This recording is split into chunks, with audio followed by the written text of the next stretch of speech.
Bueno, empezamos ya con la grabación de la segunda sesión del día de hoy y la última del módulo, a punto de terminar con el programa de la materia. Tenemos ya ahorita 13 menos 2, 11 conectados. Es que éramos hace un momentito, ya van regresando poco a poco los demás.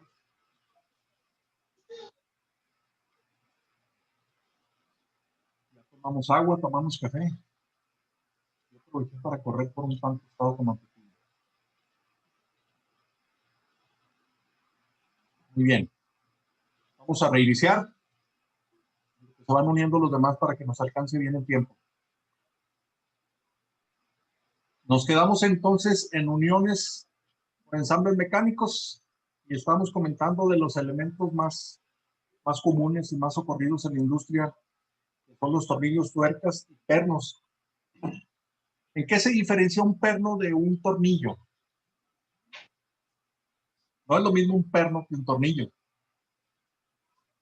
Hace la misma función prácticamente y usan tuerca los dos, mayormente, pero no son iguales. Fíjense, un perno es un sujetador con rosca externa, parecido al tornillo, que se inserta a través de orificios, igual que el tornillo, en las piezas y se atornilla con una tuerca en el lado opuesto, igual que el tornillo. Todo igual que el tornillo, pero no son iguales. Fíjense en la figura que viene ahí en el lado derecho. Dice, es un perno sin cabeza y tuercas usadas para el ensamble. El perno es todo el eje que está roscado, atraviesa de lado a lado las dos superficies que va a unir y en cada extremo va una tuerca. Un tornillo sin cabeza es un perno. Entonces, en el inciso B tenemos otro ejemplo de un perno, pero nada más tiene rosca en un extremo. Entonces, probablemente va a unir algo, una superficie, y la misma parte superior, que no es cabeza, va a formar un tipo de... Y en el C está otro tipo de ejemplo de perno que se llama espárrago.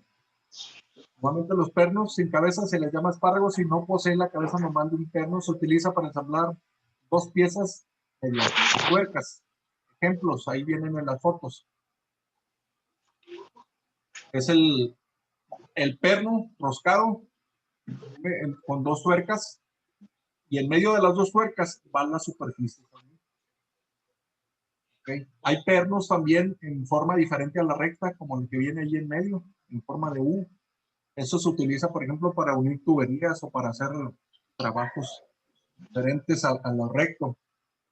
Cuando en el otro extremo está oculto, por ejemplo, y necesitas hacer un apriete, si el otro extremo está hacia una pared, por ejemplo, una tubería topando, entonces usas un perno en forma de U.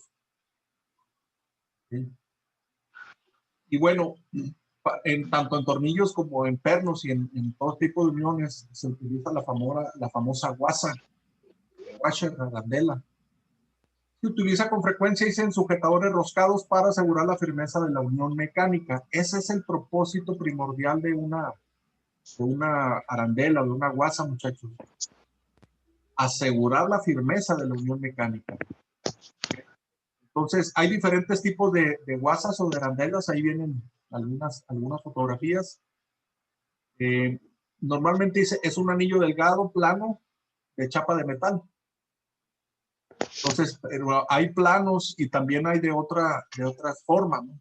Allá vienen en el tipo, en el lado derecho, tipo de arandelas. El inciso A, que son las planas. El inciso B, que son arandelas de resorte, se le llama. Cuando tienen una forma que no es precisamente plana, ahí la estoy sombreando en el centro en amarillo, del lado derecho. Entonces, ¿eso qué quiere decir? Cuando la rosca viene arriba a apretar, se hace plana, pero va a mantener una fuerza de unión más, que te valga la redundancia.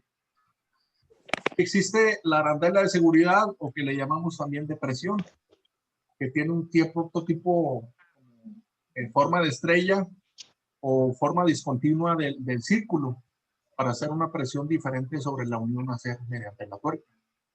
Entonces, normalmente las arandelas de de este tipo también hacen uniones más fuertes que la arandela normal o la plana. Entonces, ¿qué funciones tienen las arandelas o las guasas? Pues distribuir las tensiones o las fuerzas que se originan en un ensamble. ¿Para qué? Para que toda la fuerza no caiga sobre la rosca o el tornillo. Proporciona apoyo para los orificios cuando hay separaciones, por ejemplo, de ensambles. La arandela proporciona un apoyo para esos orificios. Aumenta la tensión del resorte, protege superficies, sella la unión y resiste al aflojamiento inadvertido. Cuando en la industria, por ejemplo, en equipos que tienen cierta vibración, máquinas que normalmente tienen motores de ciertas dimensiones, está el motor trabajando y tienen vibraciones. Entonces, normalmente las tuercas que están en ese tipo de equipos tienden a aflojarse con el tiempo por la vibración. Entonces, con las guasas se evita ese aflojamiento inadvertido, se dice, porque no te das cuenta que la tuerca se está aflojando hasta que ya es demasiado. Entonces, ahí se usan las arandelas o famosas guasas. Y ya les saben, si les preguntan de por qué se llama guasa, viene del inglés washer, para los coches guasa.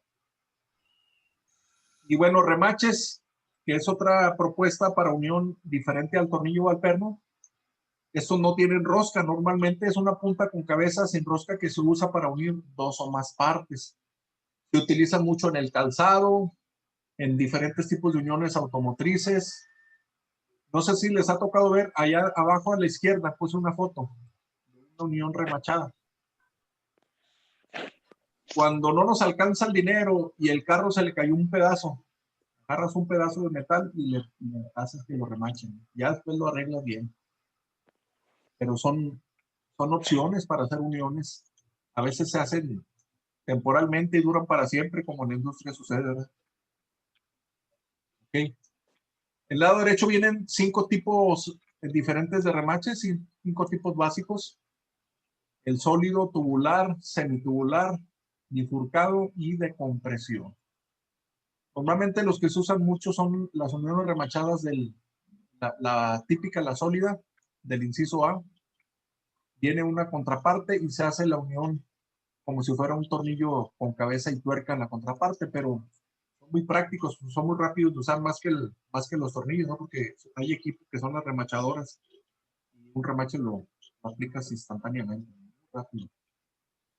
Entonces, esos son algunos de los tipos básicos de remaches que hay. Ahí vienen las fotos, se las acabo de poner. Ese tipo de espadita que viene en el lado izquierdo son las que entran en las remachadoras. Son como pistolitas muy rápidas, ¿no? Vas haciendo remaches muy rápido. Hay ciertos remaches, muchachos, que traen en el poste un roscado interno. Esa es una opción de un remache especial que se facilita mucho su ensamble porque no requieres equipo de remachado para aplicarlo. Entonces, viene en dos partes, como vienen aquí en el centro, en la parte inferior, lo estoy encerrando en un círculo. Viene el remache, viene la contraparte, que es un pequeño tornillito con cabeza plana para un tornillo, un desatornillador plano. Se hace la unión por un remache de manera manual en vez de con una pistolita remachada. Son muy prácticos también. Me parece un tornillo, pero es el concepto del tornillo, pero en complemento con el concepto de remache. ¿Okay? Y bueno, ¿en dónde se utilizan los remaches? Se utilizan para obtener una unión permanente sujeta en forma mecánica. ¿Qué ventajas tiene? Altas velocidades de producción. Es una aplicación simple, es confiable y es de bajo costo. Son muy usadas en ciertos trabajos que no requiere de gran fuerza de unión. Los automóviles se utilizan mucho a nivel de ciertos componentes de los automóviles. Nada más que actualmente ya se está usando más la soldadura por también muy caro, pero duran muchos años. Y el último que vamos a ver para los ensambles mecánicos, el dispositivo que son los ojillos. Son sujetadores de pared delgada con un reborde en un extremo. Se usan para producir una unión empalmada permanente entre dos o más piezas planas. y logran ahorrar material, peso y costos de manufactura. Se parecen mucho a los remaches en cuanto a las bondades y las aplicaciones, hasta la forma, ¿no? Entonces, están las dos piezas, ahí viene en el lado derecho, se aplica el ojillo y se hace un reborde en el lado opuesto a la cabecita del ojillo y se cierra la unión. Ahí vienen fotos de ojillos típicos, viene el ojillo y viene la contraparte, nada más se aplica presión y se armó el ensamble. Típico, se aplican las lonas, ahí viene una foto en el lado derecho. Las lonas vienen normalmente con un borde más fuerte para resistir los esfuerzos cuando haces una tienda o un techito o algo. Entonces, aplicas el ojillo y en el lado contrario, a presión, aplicas la contraparte y ya quedó la unión. Entonces, esos son los ojillos, son también muy usados, son de bajo costo, son una de las ventajas. Entonces, aquí terminamos lo de procesos así mecánicos comunes, ensambles mecánicos, hay tornillos, hay remaches, hay tuercas, hay pernos, hay ojillos. Y el proceso ya de uniones permanentes, sólidas, el proceso de soldadura, muchachos, ya por el último tema. Obviamente la soldadura pues son muy utilizados ya a un nivel industrial, donde existen estructuras que requieren que resistan altos esfuerzos, techos, estructuras que son muy resistentes al peso que va a sostener el techo, o segundos pisos o mezanines. En la industria se utilizan a veces los mezanines como segunda opción para un crecimiento de celdas de producción, por ejemplo, donde no hay espacio ya en la fábrica, pero hay un techo alto, entonces se forma un mezanine y se utiliza mucho la soldadura. Pues la soldadura, que después es un proceso de unión de materiales también, al igual que los que estamos viendo anteriores, pero en este caso se funden las superficies de contacto. Las otras eran uniones mecánicas, ¿verdad? Estas son de fusión. Entonces la soldadura pues es muy conveniente y se ejecuta a través de calor, o también hay soldadura por presión. Ventajas, pues tiene muchísimas ventajas, pero también hay desventajas. En ventajas, pues es una unión muy permanente, muy duradera. La unión soldada puede ser más fuerte incluso que los materiales originales. Hay soldaduras especiales que hacen que se fortalezca la unión de esa manera. Es la forma más económica de unir componentes. La soldadura ya es muy económica. Los electrodos y todo eso, el equipo es un tanto, era muy caro, y ahorita hay equipos de soldar muy pequeños que podemos comprar módicamente. Bueno, la soldadura no se limita al ambiente de la fábrica, también en la casa puedes hacer trabajos de soldadura de materiales metálicos normalmente. ¿Qué desventajas hay? Pues son caras en términos de costo de mano de obra.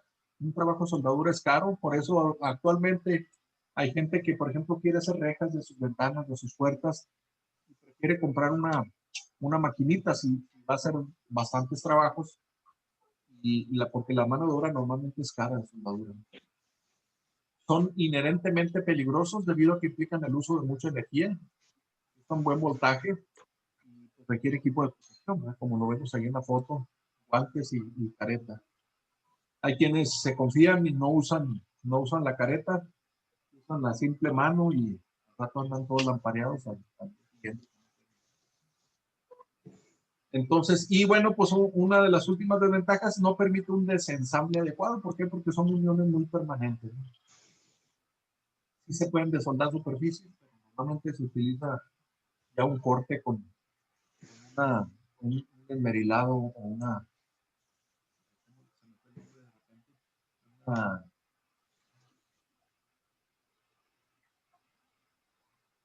las que giran, hombre, las esmeriladoras. Perspectiva de la tecnología de soldadura. Bueno, la soldadura implica entonces la fusión o unión localizada de dos piezas metálicas en sus superficies de empalme. Entonces, que normalmente son dos, puede haber más superficies. Hay varios tipos de uniones que se utilizan para soldar piezas. Unión empalmada, la que viene abajo en el inciso A.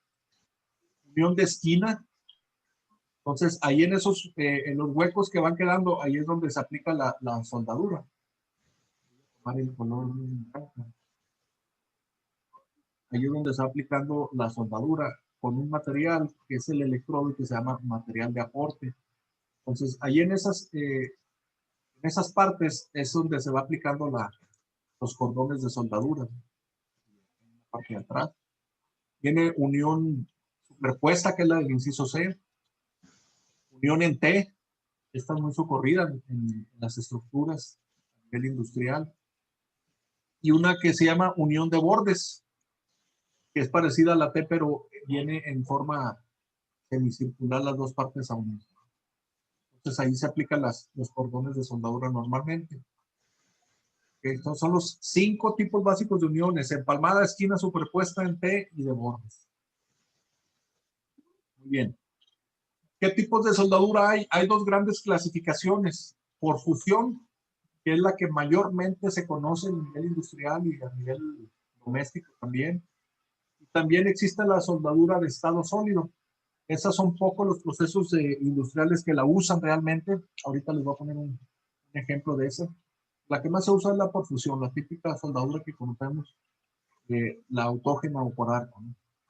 Entonces, aquí vienen en esta página en el lado derecho algunos tipos de soldadura del primer tipo, soldadura por fusión.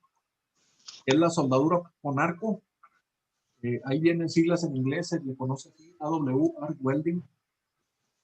Se refiere a un grupo de procesos de soldadura en los cuales el calentamiento de los metales se obtiene mediante un arco eléctrico, mayormente con. Existe la soldadura por resistencia, Resistance Welding, RW. Se obtiene mediante la fusión usando calor de una resistencia eléctrica para el flujo de una corriente. Esta se utiliza mucho en las armadoras de los carros para estar uniendo láminas con puntos. Soldadura por resistencia. Soldadura con oxígeno y gas es también muy socorrida con el oxiacetileno. Estos procesos de unión se usan para gas de oxígeno combustible, tal como una mezcla de oxígeno y acetileno. Y otros procesos de soldadura por fusión que existen, que son el haz de electrones y la soldadura con rayo láser.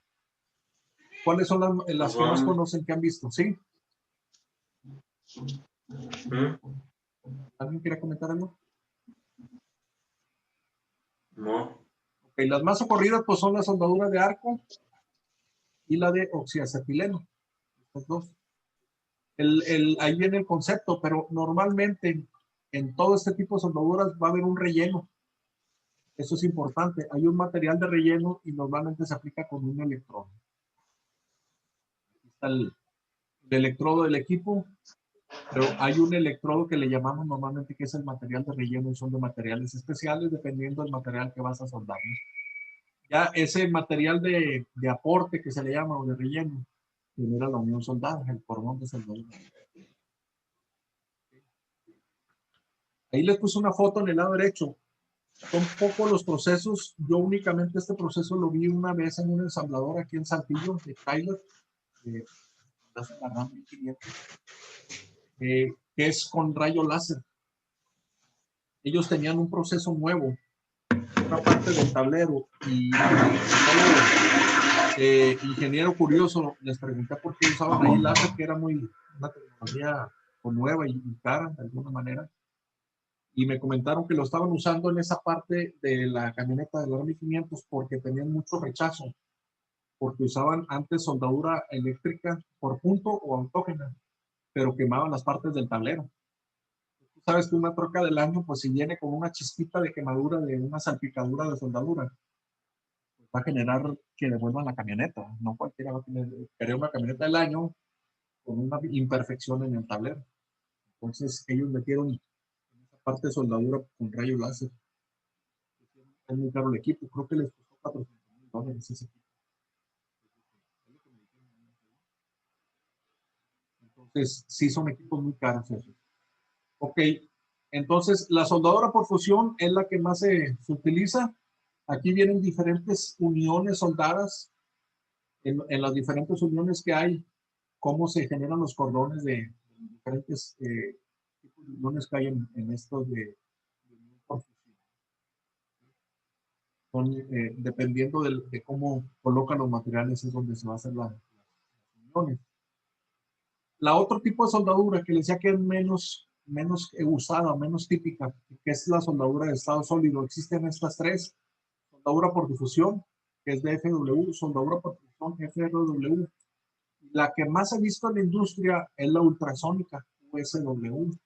Hay varias compañías aquí localmente en Nuevo Laredo que la utilizan esa soldadura. Está pues Branson, porque ellos las hacen los equipos.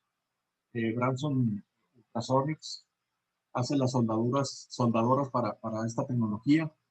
Pero, por ejemplo, yo trabajé mucho tiempo en Sony, se utilizaba para soldar los cassettes. ¿Se acuerdan que había cassettes? Años. El lado A y el lado B del cassette. A veces el cassette venía atornillado, pero repentinamente se dejó de usar el tornillo porque venía contaminado con plomo, porque ya no se permitía que se abrieran los cassettes para repararlos. Por cuestión de costo, ya mejor era más conveniente comprar otro. Entonces, se empezaron a eliminar los tornillos de los cassettes y se empezaron a unir el plástico por medio de esta tecnología de soldadura ultrasónica. ¿Cómo funciona la soldadura ultrasónica? Pues es un concepto de alta tecnología, muchachos. Básicamente los dos materiales se exponen a una alta vibración, a una alta frecuencia en equipos como que viene allí en la derecha. Se pone en esa base que estoy coloreando los artículos que vas a unir. Y en la parte vertical está eso que le estoy sombreando a la derecha con una flecha, un famoso cuerno. Tiene un convertidor que convierte la energía eléctrica en vibraciones a través de un búster. Luego ese que le llaman el cuerno tiene contacto ya con las piezas a unir. Y ese cuerno es un cuerno especial que tiene la forma de las piezas que van a unir. Si es un cassette, pues en forma de cassette. Si es un tornillo, en forma de tornillo. De tal manera que ese cuerno le va a pasar las vibraciones en alta frecuencia, muy alta frecuencia, a los materiales que va a unir. Se calientan las moléculas y se unen, se soldan. Es una tecnología muy usada actualmente en varios procesos. Y ahí viene la explicación: se realiza aplicando una presión moderada entre las dos piezas y un movimiento oscilatorio a frecuencias ultrasónicas en una dirección paralela a las superficies de contacto. La combinación de las fuerzas normales y vibratorias produce intensas tensiones que remueven las películas superficiales y obtienen la unión atómica de la superficie. En otras palabras, se excitan las moléculas y se unen, se funden a través de la alta vibración del ultrasonido. Y bueno, aquí ya estamos casi a punto de terminar. La soldadura, entonces, la típica, la de fusión, se utilizan los materiales de aporte, los famosos electrodos en la soldadura por arco. Existen diferentes materiales de electrodos, diferentes especificaciones, y hay unas nomenclaturas como las que vienen allí.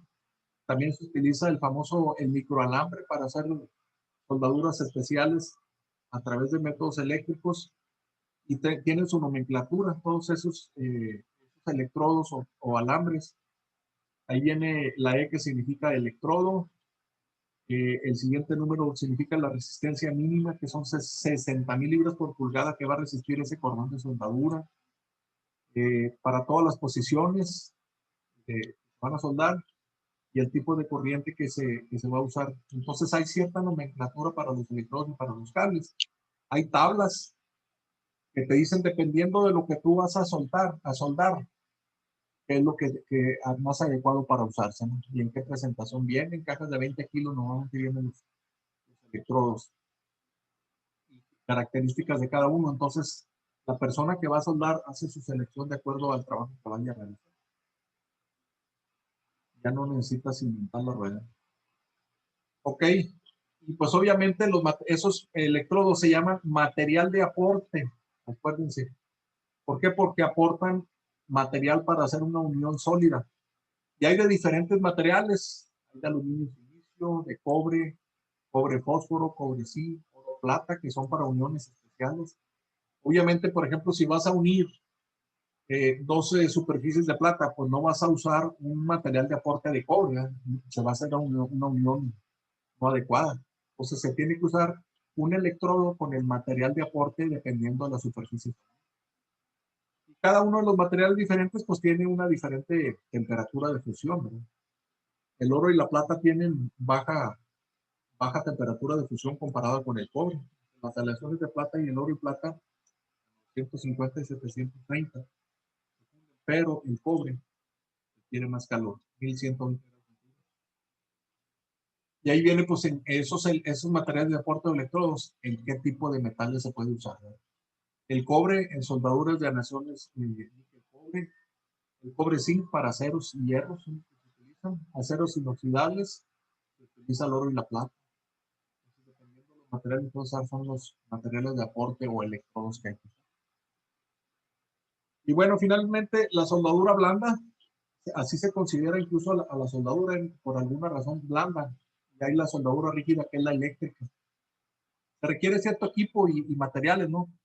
El equipo de soldar o la máquina soldadora, pues es la que convierte el voltaje a calor, ¿verdad? Para que se haga la fusión a través del electrodo. Existen fundentes que son normalmente materiales que nos ayudan a hacer una soldadura limpia.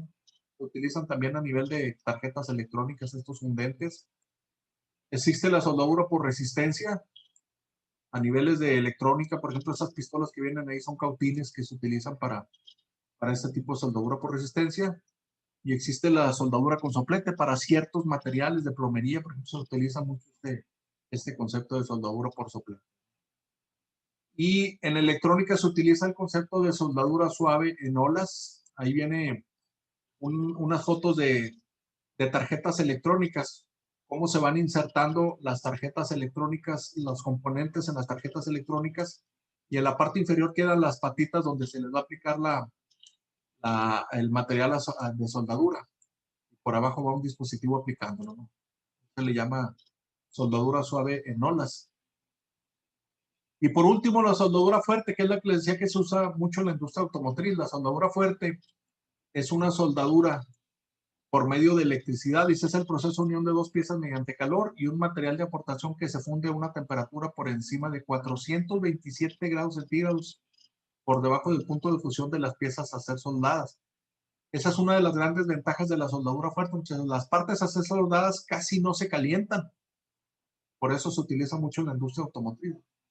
Mediante dos electrodos, dos puntos, ahí viene en la foto abajo, en la imagen, se aplica momentáneamente una corriente eléctrica y se genera este tipo de soldadura.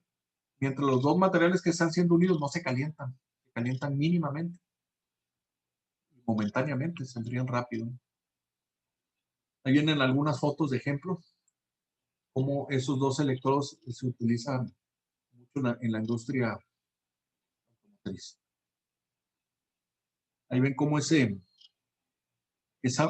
operador de allí de la ensambladora de automóviles está uniendo piezas mediante un equipo especial aplicando este tipo de soldadura mediante puntos rápido lógico.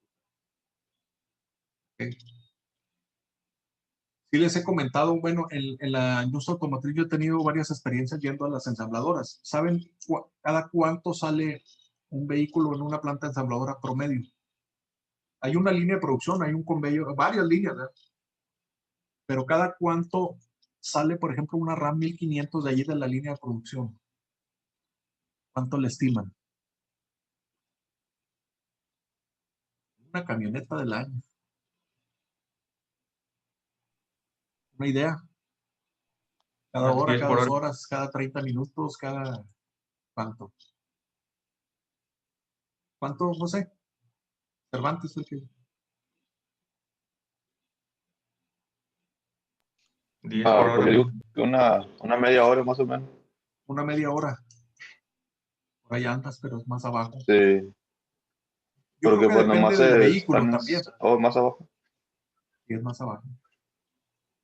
Yo estuve cronometrando ahí en Chrysler cuando fui a la ensambladora. La RAM 1500 salía cada 13 minutos una camioneta de la línea. Y hay muchas líneas. 13 minutos el tiempo de ciclo. Imagínate cuántas Pero no ya con salen. todo y conexiones de la ¿cómo se dice? Tecnología y todo. Ya con todo. Haz de cuenta que incluso Wow. en el conveyor viene empieza el proceso desde que monta una grúa el chasis al conveyor. Y luego ya se le van uniendo las partes. Pues las llantas, todo lo que va primero, ¿no? Amortiguadores, toda esa parte. Y luego le meten el motor y le meten la cabina y van uniendo ya hasta los acabados, el tablero, espejos, el estéreo, todo. Ya cuando llega a la línea, a la parte final, hay un operador que, híjole, cómo me encantaría ser ese operador, trabajar en esa, pues las han de pagar muy bien en el ensamblador, ¿no? El único trabajo de ese operador es subirse al conveyor, se sube como 1,5 metros antes de que se termine la línea, prende la camioneta, le da unos acelerones a que rumbe y demuestra que pues sí está jalando bien. Entonces, en ese momento, como el conveyor va en movimiento, en ese momento la camioneta empieza a tocar el suelo con las llantas. Como ya la trae prendida, le da un acelerón y arranca a llevarse la camioneta para los palos. Pasa primero unos topes grandes para hacer la prueba de amortiguamiento. Pero sí, cada 13 minutos ese individuo se lleva una camioneta a los palos. Ese es su trabajo. ¿Por qué son tan caras y salen de volada las trocas? ¿Verdad? Eso mismo pensé yo. Deja tú, fíjense, hay arneses, por ejemplo, todos los que trabajan en el industria automotriz, pues aquí hay compañeros que trabajan en Kongsberg, en varios que participamos en la industria automotriz. Cuando haces un producto de cambio de modelo, cambio de año, se hacen los famosos prototipos, o los PTRs, Production Trial Run, y esos se van a las plantas ensambladoras y hacen camionetas o carros prototipos. Bueno, esas camionetas o carros prototipos le llaman no vendibles. Se scrapean, muchachos. Se van al scrap, se destruyen esas camionetas. Acá en Chrysler normalmente, bueno, depende del modelo, pero sí se construyen alrededor de 15, 20 camionetas de prototipo. Yo digo que la ¿Y que deben eso de nomás para rifar. como que muestras o...? Sí, son muestras para asegurar que todo el diseño funcionó correctamente o si se detectan áreas de oportunidad. Vamos a decir que, por ejemplo, en esos 10 prototipos que se hicieron, pues fallaron, no sé, los amortiguadores en la prueba de amortiguadores o los empaques de las puertas, porque hay una prueba de hermeticidad que le hacen, las meten a unas cabinas donde se simula que va en una tormenta y todo eso. Entonces no va a haber fugas hacia el interior de la camioneta. Entonces, si hay ciertas fallas, esas se tienen que detectar en la fase de prototipos, para eso son. Y ahí se le habla al proveedor, oye, tú que me hiciste los empaques están mal, me tienes que hacer una contención y me tienes que hacer una investigación de los 5 porqués y todo ese rollo, ¿no? Entonces, y tiene que venir con una propuesta de mejora ya para la etapa de producción regular. Así nos ha pasado en algunos, bueno, las camionetas, esas arneses, fíjense, a los arneses de allí de esa RAM 1500 en Saltillo, le proporcionamos arneses eléctricos Aptiv y otra compañía que es la competencia, que se llama Yasaki. Y a mí me ha tocado, cuando están haciendo los prototipos, todos los proveedores tienen que ir allá a la línea de ensamble a ver cómo está corriendo el prototipo, si está corriendo bien o mal. Si allí en la línea de ensamble surge un problema con el componente de tu compañía, se puede parar la línea y te hacen cargos del paro de la línea. Son miles de dólares cada minuto. Cada minuto creo que cuesta $15,000 de paro. Entonces, ahí en las pruebas de prototipos, pues es la detección de áreas de oportunidad, ¿no? para la mejora del vehículo. Pero aún así que el vehículo haya salido bueno y que no se haya detectado nada, que sería cosa rara, pues van al scrap los vehículos. Que lo rifen a los proveedores, digo, y a los empleados de los proveedores. Y bueno, muchachos, aquí se acaba el módulo prácticamente. Lo que sigue va a ser el examen final, son las 11:34, terminamos rápido. Déjenme pongo el claro. Fíjense, bueno, ahorita ¿qué horas son? 11:35. En 20 minutos se va a abrir la actividad en Classroom que se llama examen final. Ya está programada para que se abra a las 11:55. Es el cuestionario muy parecido al cuestionario de la actividad 4. Aquí lo que me interesa saber si hay alguien de ustedes que no pueda entrar o que no le deje contestar los cuestionarios Classroom. Porque a quien no le deje entrar, necesito mandarle por correo el archivo para que me lo conteste y me lo regrese ya contestado. Espero que la gran mayoría me lo pueda contestar ahí en Claro. Creo que nada más tuve una alumna declarada que no me pudo contestar el cuestionario de la actividad 4, fue Jacqueline, pero está trabajando ahorita, se reportó que no podía asistir. A Jacqueline se lo voy a mandar por correo el examen. Pero si hay casos similares, les voy a encargar que me manden un WhatsApp diciéndome eso, que les mande el archivo por correo, o me lo ponen allí mismo en el Claro. Aquí no viene mi número. Bueno, lo voy a poner aquí. Acuérdense de mi WhatsApp. Creo que viene ahí en el grupo que ustedes tienen, pero el que no sepa mi número, aquí se lo estoy poniendo en la portada. Cualquier cosa. ¿A qué hora se entrega, profe? Se entrega, tenemos todo el sábado hasta las 11:59 de la noche, no corre prisa, contesten bien. Queremos puras buenas calificaciones, un 100. Está muy digerible, así como el cuestionario 4 se hizo, así es el examen, muy parecido. No dudo que van a sacar muy buenas calificaciones. Lo que sí es importante es lo siguiente, y pueden correr la voz ahí con los compañeros porque hay trabajadores que no se conectan. El que lo deja hasta las 11:59 abierto es precisamente por los trabajadores. Pues de paso les beneficia a todos. Pero sí es importante lo siguiente, en otros módulos anteriores ha habido prórroga de que hasta el martes y que hasta el miércoles, etcétera. Entonces, o hasta una semana o 2 semanas después, se está permitiendo todavía que entreguen trabajos y exámenes y todo. En esta ocasión en especial, es muy importante entregar a tiempo hoy, porque vamos a estar calificando esta semana, no va a haber así mucha prórroga en este módulo. ¿Por qué? Porque se va a programar el siguiente módulo. No sé si vaya a haber módulo ya en lo que resta de noviembre y mediados de diciembre, materias ya de fin de año. Entonces, esta programación se tiene que hacer muy rápida. Y si dejamos que haya prórrogas y todo eso, no se va a poder hacer la programación. Entonces, sí es importante que tengan trabajos pendientes de entregar, entréguenlos hoy y el examen está abierto hasta las 11:59. ¿Preguntas, jóvenes? ¿Alguien de los que estén conectados que no haya podido llenar el cuestionario 4 porque no le da acceso y que le tenga que mandar correo el examen? Hablen ahora, callen para siempre. No se me desconecten, porque voy a tomar la asistencia todavía. Bueno, al parecer no hay casos, ¿verdad? Voy a dejar de compartir la pantalla para tomar la asistencia. Si me hacen favor de abrir sus cámaras, los que tengan cámara, para tomar la evidencia de la asistencia de la clase, se los voy a agradecer. Ahí están ya apareciendo Jesús Alfredo, Adriana. ¿Dónde están sus niños, Adriana? Allá atrás, haciendo diabluras, ¿verdad? Está Fátima ya, Hugo Rivera, Casimiro, Ray Cortés. ¿Estás trabajando, Ray? Así es, profe. Qué bueno, gracias por conectarte, aún así que estés trabajando. Ya está Roberto allí. Sandra, ¿no tienes cámara? Ahí está Aguilar. Está Abdiel. Ya estamos la mayoría. Todos sonríen a la cámara. Entonces, jóvenes, fue todo lo de la materia. Cuídense mucho de la pandemia. Les deseo suerte en el examen. Está fácil. Yo sé que van a sacar puro 100.